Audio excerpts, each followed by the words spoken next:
Welcome back. Pakistan super league के हवाले से बात कर रहे हैं और पाकिस्तान सुपर लीग में जो अच्छी परफॉर्मेंसेज हैं उन पर भी बात कर रहे हैं, लेकिन कुछ और भी काफ़ी सारे मामलात हैं उस पर बात करेंगे और बहुत अहम कुछ टॉपिक्स हैं जो आज के शो में आखिर में हम डिस्कस करेंगे। लेकिन उससे पहले मैं एक कमेंट लेना चाहता हूँ हसनैन का। हसनैन, जो कल मैच होने जा रहा है लाहौर और कराची का, ये कैसा मैच होगा आपके ख्याल में? देखिए, कल कोयटा और कराची का मैच है। हाँ, कोयटा कराची का, लाहौर डिस्कस कर रहे थे, कराची का मैच लाहौर में एग्जैक्टली कोई मसला नहीं है। आपने जो बात की थी ना ख्वाजा नाफे की, जो शाकिर साहब ने बात की थी, देखिए ख्वाजा नाफे के साथ एक बहुत बड़ी ज्यादती है। आप बांग्लादेश प्रीमियर लीग में उसकी परफॉर्मेंसेस देख लें, आप पिछली पीएसएल में उसकी परफॉर्मेंसेस देख लें, ख्वाजा नाफे में और साइम अयूब में कोई ज्यादा डिफरेंस नहीं है।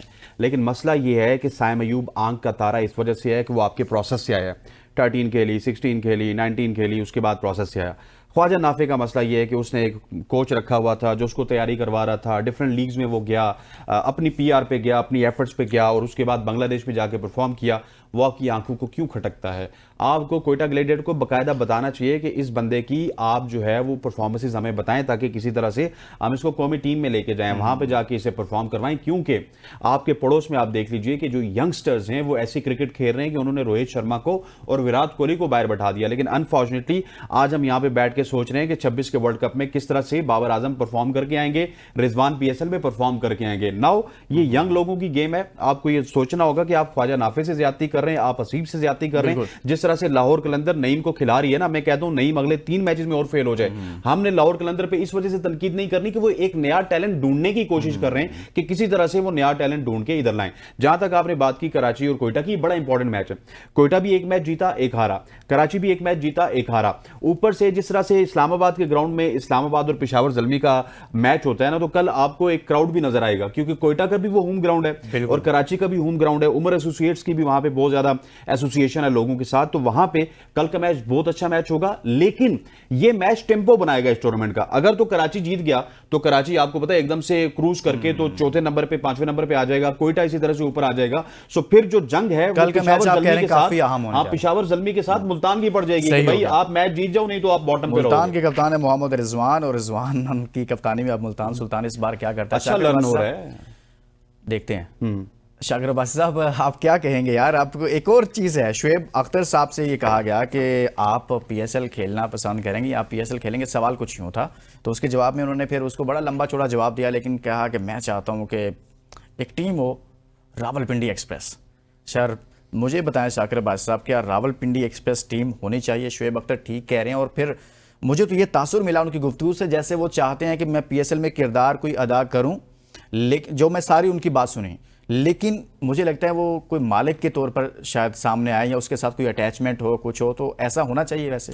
मेरा ख्याल है शुएब अख्तर ने पिछले कुछ अरसे से प्रॉपर्टी के बिजनेस में बड़ा पैसा बना लिया और बड़े जो है वो हाउसिंग सोसाइटी के साथ अटैच है, उनके नाम से वहाँ पूरा एक इंक्लोजर भी बना गया।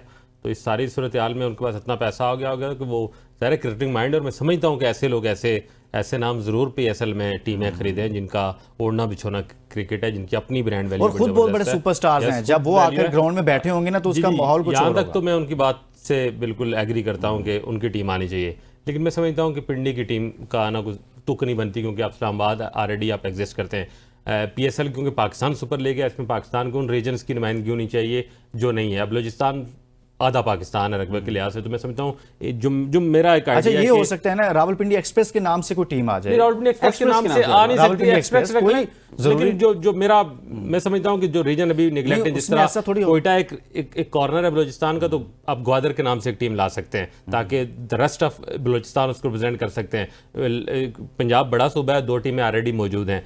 आपको टीम लानी चाहिए केपीके से, हज़ारा रीजन की टीम आनी चाहिए, क्योंकि केपीके वैसे ही प्रॉपर एक सूबा, जिस तरह साउथ पंजाब और सेंट्रल पंजाब इस तरह डिवाइडेड, इस तरह एक पश्तो बोलने वाले और हिंद को बोलने वाले इस रीजन की नुमाइंदगी करते हो कि एबटाबाद के नाम से टीम आ सकती है। ये वो 2 ऐसे रीजन हैं जिनकी नुमाइंदगी पीएसएल में बनती है। और ये जो एबटाबाद की टीम आएगी, ये जीबी और कश्मीर को भी, क्योंकि बराह शायद आप जीबी और कश्मीर की टीम ना ला सकें, कोई आईसीसी के कुछ हर्डल्स इसमें हमें लगता है। आईसीसी के हैं, इंडिया के नहीं, आईसीसी के जरिए इंडिया आ सकता है ना, इंडिया डायरेक्ट आप पे नहीं आएगा, वो वहां से आएगा। इस सारी लेकिन शाकिर साहब ये नहीं हो सकता, सॉरी इसी तरफ डिबेट अगर चली गई है कि आपसे पहले फिर वो कश्मीर की टीम ले आएंगे तो फिर आपको अकल आएगी कि अब हमें कश्मीर की टीम लानी चाहिए। कश्मीर की टीम वहां ले आते हैं तो फिर यहाँ भी फिर इनके पास, लेकिन वो अगर इनिशिएट कर लेंगे तो फिर हमारा फायदा क्या होगा? देखें, वहां के हवाले से मैं आपको बताऊं, जो इंडिया ने वहां एक यूनियन टेरिटरी खत्म कर, उसका स्टेटहुड खत्म करके यूनियन टेरिटरी बना के उसको सुबह डिक्लेयर कर दिया अपने आइन के मुताबिक, तो वो एक सिचुएशन हम आज भी पाकिस्तान में हमारा स्टांस है कि ये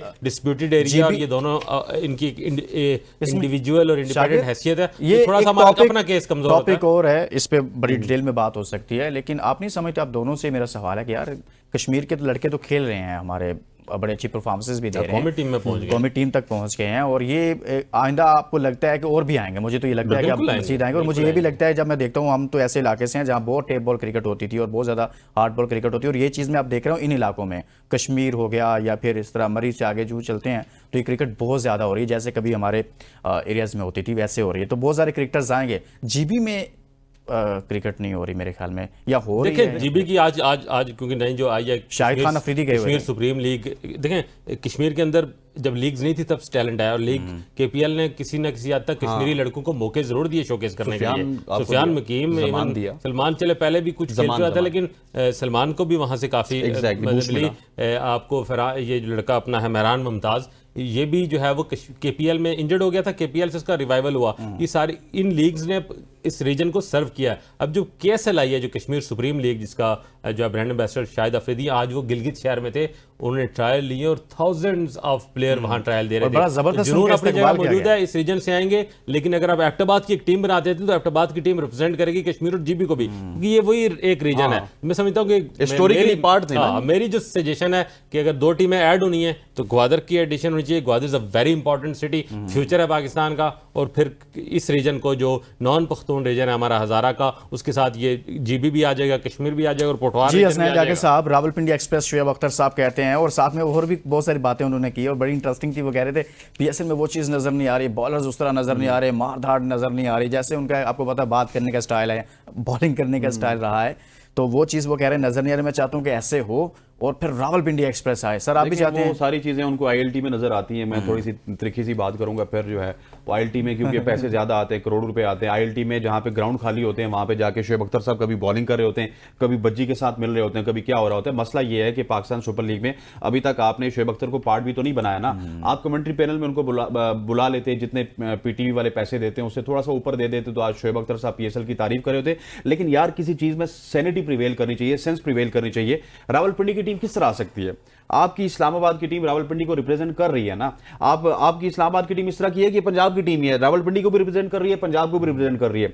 उसके साथ पंजाब की जिस तरह इन्होंने बात की है, तो पंजाब में आपकी लाहौर कलंदर की टीम है, मुल्तान की टीम है। तो मसला यह है कि हमारे क्रिकेटर्स को कोई भी बात करनी चाहिए, उसमें पीछे कोई सेंस भी हो। ये नहीं है कि तुसी पाकिस्तान से 500 विकेटां गिनियां ने, तुसी कह दो जी मेरा नाम रावलपिंडी एक्सप्रेस है तो रावलपिंडी एक्सप्रेस वाली टीम आनी चाहिए। कोई बात नहीं है। जैसा शाकिर ने बात की ना, सेंस प्रिवेल करती है कि यार केपीके का एक रीजन है, हजारा रीजन है या एबटाबाद रीजन है, आप हजारा के नाम से ले आए, लेकिन वहां पे बनती है, उस इलाके में डिप्राइवनेस है, बलूचिस्तान में डिप्राइवनेस है। आपको लोगों को इसे हैदराबाद के नाम से आ सकती है, सिंध से आ सकती है, हैदराबाद से आ सकती है, हैदराबाद में आपको पता है इंटरनेशनल मैचेस भी होते रहे हैं, इतना जबरदस्त वहां पे बिल्कुल आ सकती है। तो आपको इन एरियाज को टारगेट करना है जहां पे डिप्राइवनेस है, जहां के लोग क्रिकेट से दूर हैं, जहां के लोग फेडरेशन से दूर हैं। वो शायद क्रिकेट ही उनको जोड़ सकती है फेडरेशन के साथ। तो इस तरह के लोगों को टारगेट करें। ये नहीं कि एक इस्लामाबाद दी, एक पंडित दी, कल मैं कहूंगा जी कोटा की और मरी की भी रख लें, यार इस तरह नहीं होना ना। अच्छा सर, यहीं से आपसे आगाज़ कर लेता हूँ। मोहम्मद हफीज़ ने एक ट्वीट के जवाब में जवाब दिया कि जनाब, सवाल यह था कि क्या पाकिस्तान की क्रिकेट बोर्ड के जो चेयरमैन हैं उनकी अपॉइंटमेंट सियासी होती है और इसमें कुछ और लोगों का भी किरदार होता है? तो उन्होंने कहा जी बिल्कुल होती है, अपॉइंटमेंट सियासी होती है। ऐसे ही होता है पाकिस्तान में? मेरा ख्याल है सवाल करने वाले को शायद क्रिकेट का नॉलेज नहीं था। ये तो अब बच्चे को पता है। आपके घर में आपके व्लॉग सुनने वाले, एक आपको पता है, एक बड़ा बंदा, बच्चे को पता होगा कि मेरे वाले साहब रोज सियासत की बात करते हैं। मैं करूंगा या शाकिर भी करेगा, आप भी करेंगे ना, उसकी वैल्यू नहीं है। एक कैप्टन, पाकिस्तान टीम का कौमी साबिक कैप्टन जो है ना, वो जब बात करता है ना कि हमारी अपॉइंटमेंट सियासी होती है, देन वो हेडलाइंस बनती है, उसकी एक अपनी वर्थ होती है। शाकिर, आप क्या कहेंगे? मेरा ख्याल है ये कोई खबर नहीं है कि इतनी बड़ी बात नहीं है, नई बात खबर होती है, ये कोई बात नहीं है। पाकिस्तान में पैटर्न चीफ क्रिकेट बोर्ड का वज़ीर आज़म होता है और उसके पास यही इख्तियार होता है कि वो नीचे किसी बंदे को गवर्निंग बोर्ड में नॉमिनेट करता है और फिर उसको चेयरमैन बना देता है। बाकी दुनिया में भी ऐसे ही होता है। और भी हैं, आप इंडिया में चले जाएं, जय शाह जो है होम मिनिस्टर है, उनके बेटे काफ़ी अर्से से क्रिकेट को जो है वो रूल कर रहे हैं वहाँ पर। तो क्योंकि क्रिकेट इन 2-3 मुल्कों में शायद गेम से एक बड़ी चीज़ है और एक कौमी बयानिया बनाने में, कौम को जोड़ने में, पॉलिटिकली चीज़ों को एंगेज करने में, सारी चीज़ों में इस्तेमाल होता है। तो पॉलिटिक्स तो है, यकीनन है, और ये इसको ना तो कभी पीसीबी ने इसकी वजह से ये इंटरफेरेंस की वजह से क्रिकेट बेहतर होती है या इससे नुकसान होता है? नहीं, इंटरफेरेंस पीसीबी में इस इंटरफेरेंस के नहीं, पीसीबी में जब जिसको आप नॉन क्रिकेटिंग या सियासी बंदे को लगाएंगे और वो नीचे, जिस तरह मैं ज़का अशरफ की बात करूंगा, अब वो नीचे कैप्टनसी सिलेक्शन तक अपने फैसले खुद करने के कायल थे। जिस तरह मोहसिन नकवी की थोड़ी सी मैं इसको ये जरूर दूंगा कि इन्होंने क्रिकेट के फैसलों के लिए क्रिकेटर चुने, गलत चुने, मैं अब भी कहता हूं, लेकिन चुने उन्होंने क्रिकेटर और उनको पूरा इख्तियार दिया कि आप फैसला करें, आप सेलेक्ट करें। वो मतलब वो उनको बिल्कुल रिजल्ट बता रहे हैं कि उन्होंने गलत लोगों को चुना, लेकिन चुना क्रिकेटर्स को। अब जरूरत चीज़ की है कि उनको अब टीम जो है रिजल्ट देखते हुए चेंज करनी चाहिए, ज़्यादा प्रोफेशनल, ज़्यादा अनबायस्ड जो है, जिनका अपना कोई वास्टेड इंटरेस्ट न हो, उनको लाना चाहिए क्रिकेट में। लेकिन यह है कि आप ये कहें कि क्रिकेट बोर्ड में पॉलिटिक्स नहीं होगी। इमरान खान के दौर में भी हमने देखा कि उन्होंने रमीज़ राजा को ऑल ऑफ सडन आके लगा दिया, उससे पहले उन्होंने एहसान मानी को लगाया। तो ये तो ज़ाहिर अपॉइंटमेंट आपको प्राइम मिनिस्टर ने करनी है, तो पॉलिटिकली होगी। सर, कल के मैच में कौन जीतेगा आपके ख्याल में? कल के मैच में जीतेगा कराची। जी सर, कोयटा कराची। देखिए, जो पोजीशन कोयटा खेल रही है, अच्छा खेल रही है, जीत उसको नहीं मिल रही। मेरा जो हंगर है उनके अंदर जीत का, वो उनको जिता देगा और मैं कोयटा के साथ जाऊंगा। कोयटा के साथ जाएंगे। लेकिन सर, कराची के कैप्टन जो हैं वो बड़ा नाम है, लेकिन स्कोर नहीं कर पाए अभी तक। स्कोर इस वजह से नहीं कर पाई गई तो वो शहीनशाह अफरीदी का शिकार हो गए। पिछले मैच में उनको इंटेंट दिखाना था, एक एंड से वो इंटेंट दिखाने में कामयाब हुए, दूसरे एंड से टिम साइफर्ट दिखाने में कामयाब हुए। इंटेंट जब आप दिखाते हैं तो कहीं ना कहीं आप कोलैप्स कर जाते हैं। लेकिन मुझे लगता है कि डेविड वार्नर इतनी निक में जरूर है कि पीएसएल में वो कम अज कम परफॉर्म कर जाएंगे, जिस तरह की हमारी लीग का या बॉलर्स का कैलिबर। और हमारा मुश्तरका तौर पर हम तीनों की ये उम्मीद है और दुआ भी है कि दोनों टीमें कराची की हैं। बिल्कुल, लेकिन उमर सेठ भी कराची बेस्ड दोनों जीत जाएं। दोनों टीमें कराची की हैं, दोनों टीमों को सपोर्ट करने के लिए क्राउड आ जाए। कि वो दोनों टीमें, अगर क्राउड आ गया ना, मैं आपको बताऊं, कराची का स्टेडियम भर गया तो मेरी तरफ से दोनों टीमें जीत गई हैं। क्या बात है, क्योंकि इस वक्त टीमों को हार जीत से ज्यादा उस क्राउड को भरने की जंग है। अगर वो ये कर जाए तो दोनों। कराची वालों, अगर आप सुन रहे हैं शाकिर अब्बास साहब की बात को, तो अगर कल आप मैच देखने के लिए आए तो वो कहते हैं कि हम समझेंगे कि दोनों ही जीत गए। बहुत बहुत शुक्रिया शाकिर अब्बास साहब, बहुत शुक्रिया स्नेह लियाकत आपका। और इसके साथ ही इजाज़त दीजिए, अपना बहुत सारा ख्याल रखिएगा।